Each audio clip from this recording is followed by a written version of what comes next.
Hello, boys and girls. I've got a question here from Lucas Bodkin. Let me read it out to you. He was nice enough to text me a video idea. Here's a video idea I have. What I do for a job. That makes a great title. Explain 3 months of your schedule and the types of clients and how much you go and shoot on the range on your own outside of class, how much you travel, etc. Discuss how many instructors actually do this and have consistent clients with the military. It's not many. You're getting a lot of new people on your channel, and I don't really know who you are, and they don't really know who you are, what you do, or no way of comparing what you do to other instructors. Pointing out most of your content is based on what you do now for work, not winning matches forever ago, if that's correct. Okay, fair enough. So, hi guys, my name's Ben. I am a shooting instructor. So what does that really mean for me? Well, that means I travel and I, put on courses. So first off, why the travel? Well, because there's not really any region of the country that has enough kind of action going on for someone like me that I wouldn't have to travel.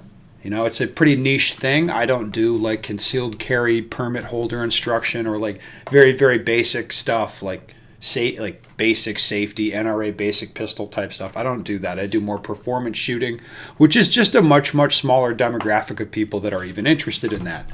Okay, let's go over and look at the schedule on my site. So I'm into some time off right now. It's late April. I'm actually off until May 3rd. I think I've got to travel. And for me, if I have like 10 days at home, that's a ton. And I think I got 8 days. So 8 days at home, that's good. Then I go to Alberta for a little while. Then from Alberta to New Jersey, I'll fly to Phoenix. After that for 3 days, then I have to be in Colorado for 4. I have 1 travel day to get to Virginia Beach. Then I have 1 day to travel, and then I'll be here for 4 days. Then I go to Vortex Edge for 3. Then I have 5 days off. Then I travel to Detroit for 4 days. And then I have, looks like 3 days off. Then I'll be in Pennsylvania. Then 4 days off, then I got to travel to Iowa, and so on. That does not even take us through June. And it's like that many things stacked up back to back to back. So the travel is very, very frequent. I do quite a lot of it, obviously, to get me around to where I need to be. Now, the work days for me, if it's a shooting course, like a training day, it's going to be on the range, standing out there in the sun, typically. Sometimes indoors, but typically I'm outside. And you do shooting and put on the course, talk to the guys, run them through exercises, give them feedback, that kind of thing. Now, I have a pretty mixed business between open enrollment civilian, like competition style classes, law enforcement agencies, and military clients. There's not many other people I know of that do this. Maybe 3 or 4 that do it like the way that I'm doing it. It's not that many.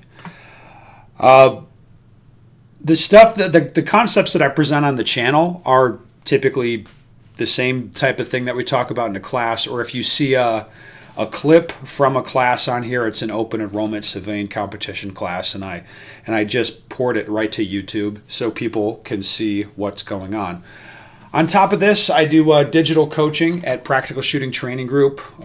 That's Swansik, Joel, and I do like online coaching, and there's more in-depth type of content, like a Q&A type stuff that we do on Training Group, as well as I publish books and other training materials, so people have that, and you can find my stuff on Amazon. And there's, part of like the stretch that I'm home here today, this week, I'm working on an updated dry fire book because I haven't put one out since 2017. So that's kind of what I do. I'm very, very busy, obviously. I don't have much time on the range. So I try to make the most of the time I do have. So for example, right now I'm in the middle of the 2,000 round staccato duty gun challenge. I've got 1,500 rounds shot so far in 2 days. No malfunctions yet. I'm going to finish it out tomorrow. So I try to make the most of the training time I do have if I'm at home. Nobody pays me to practice. Nobody cares like directly about my performance level. It's just for me. Like I try to to do the best that I can. Now, what's different for what I do now compared to my competitive shooting career, I would say I'm not chained to a certain platform. Let me pull it up here. Like this gun. I'm going to talk about this gun specifically in an upcoming video, but I was chained to this gun, not by contract, but just by my own, like, wanting to be competitive. I was chained to this thing for like 6 years, 7 years on the Tanfolios. I think 7 years on the Berettas before that, where I just would shoot one gun, one style of shooting, do one thing because I wanted to be very, very competitive at that thing. The difference now is I'm going to, hey, shoot rifle for 2 days. Hey, you're shooting a Glock, rifle, pistol, Glock carbine for a week, or maybe I'll do 3 days with the CZ competition pistols. I kind of jump around between different platforms and styles of shooting, which is not something I ever really used to do. And I do that so I can grow as a shooter and I can kind of learn the most I can across like a broad swath of different styles or different ways of shooting, as opposed to during the competitive career, it was just like drill down as much as I could on just one way of doing it.